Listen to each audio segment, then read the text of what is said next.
Hey there, all you tech fans out there. This is another Tech Weekly Tip with me, your host, Jimmy.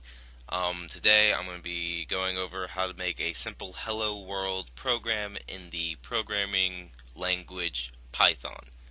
If you go to the Python webpage, which is just python.org, you will find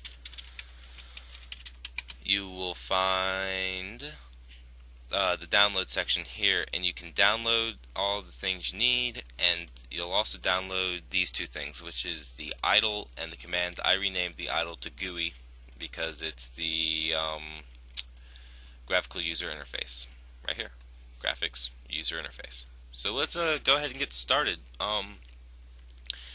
To In almost every situation when you program something, you have to say a phrase, a sentence, a word. If you ever worked in the Windows command line, you know that to write something out, you put echo hello, and the shell will type hello below your line. In Windows or in Mac or Linux, you write print hello, and it'll do the same thing. So for Python, it's also print. So we're going to type in print hello, enter, and you see it just print will repeat everything we say in the quotation marks there and put them down there. So that's basically it. You can print everything, numbers, symbols, letters, whatever you want. If you just close the quotation marks, it'll print everything inside them.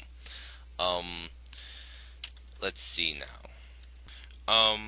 Next up, we're gonna do something called variables, which, just like in math, x equals 4, y equals 10. And if we type in x comma space y, it will print out those two. But variables don't just have to be numbers or just single letters equaling a number. You can make a word like name equal Jimmy. But if you do this, you're going to get this error here. And that is because you have to put your string of text inside the quotation marks. If you were just doing a number, or if you're doing numbers, you don't have to put the quotes. But seeing how I'm doing a string, I'm going to hit that. And a string is just like a line of, just like a phrase, a sentence, a word, whatever. A letter is a string in Python. But anyway, so you just put them in quotes, and now if you type in name, it's going to say Jimmy.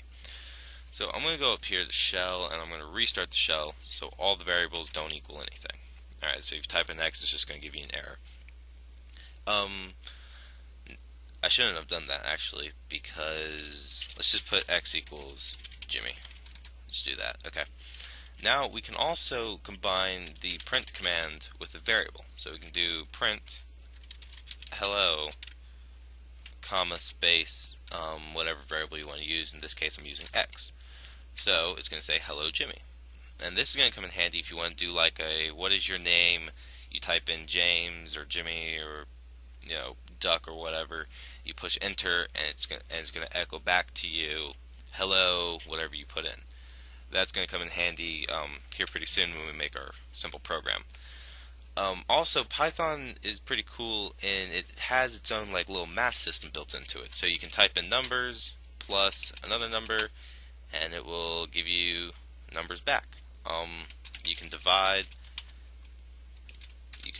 things. You can multiply them, and that's every now and then you'll add. If you're if you get into a bigger program, like when you're calculating health or something, you do like player health minus damage equals current health or something like that.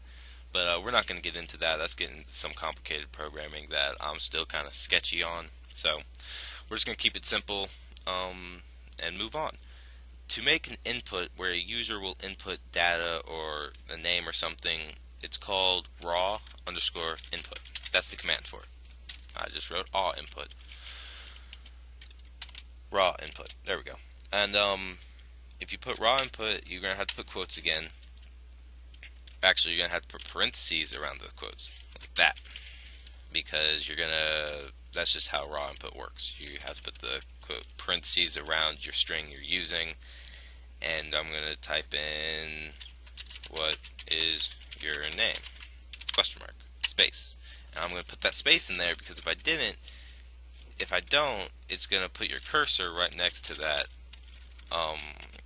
question mark. And see, that just looks kind of, I don't like that. So my name's James. But if I go up here and I put that space in there, you see there's a space, so it looks a little bit more natural. Or you could even do a space, a period, 2 carets like that, and then you're like, oh, look, I'm prompted to say something. Or, I don't know if you can do this, let's find out. It's all about testing. Nah, never mind, sorry. So that's how you're going to get an input if you want to make a program. Like, it's like, hello, what's your name? You type in Jimmy, and like that. You can set, like, X is going to be equal to raw input what is up. And I forgot my parentheses there. I got a ding for some reason. There we go. What is up? Jimmy is up. That was stupid. Jimmy is up. Is up. And if I type in X, it says Jimmy is up. Dun, dun, dun, dun. And I bet you can already see how we're going to make our simple Hello World program. But if not, we can go ahead. We're going to hit File, New Window. And it's going to open up something that looks like this. And this is honestly like Windows Notepad or something along those lines. So we're just going to start our program out. First we're going to want to know what the person's name is. So we're going to type in raw, or name is equal to raw underscore input, parentheses, quote, what is your name? Question mark, space, parentheses, yada yada. And we're going to hit enter for a new line. And that's why we opened the new, because if we hit enter just then, it would have done something like this and we wouldn't be able to make our program. So enter. So that's going to do our name. And we're going to type in parentheses, hello, comma, name. And that's basically it. We're just going to file, save as, and just save this in my documents under scripts here, because being organized is awesome. We're just going to save this one as Hello World. And now we go to the Run tab here. Oops, sorry. I didn't save that right. Save as. We're going to have to do this, and Hello World, and always put .py at the end. And you'll know you just did it wrong because the words will be all black. They won't do the color formatting like they do here. So we're going to go to Run, and we can do Python shell. I said we can do Python shell. Maybe we can't do Python shell. Run. Oh, sorry. Run module. And it's going to say, what is your name? James. Hello, James. Well, I spelled that wrong. So that's the basic program right there. It's just what's your name, and my name is this. And that's as simple as it gets. Although this may seem a little bit elementary still, or a little bit too basic, this is really the basis for a lot of scripts. You know, I mean, you want to get user information, you want to be able to spit it back. So without this, you wouldn't be able to do a lot. But that's it for this week's tech tip. I'm Jimmy, your host, and next week we'll talk about more intricate Python programming. We'll start going into classes, and we might be able to start building a very small basic game. So tune in next week for that. I'm Jimmy, and this has been your tech tip.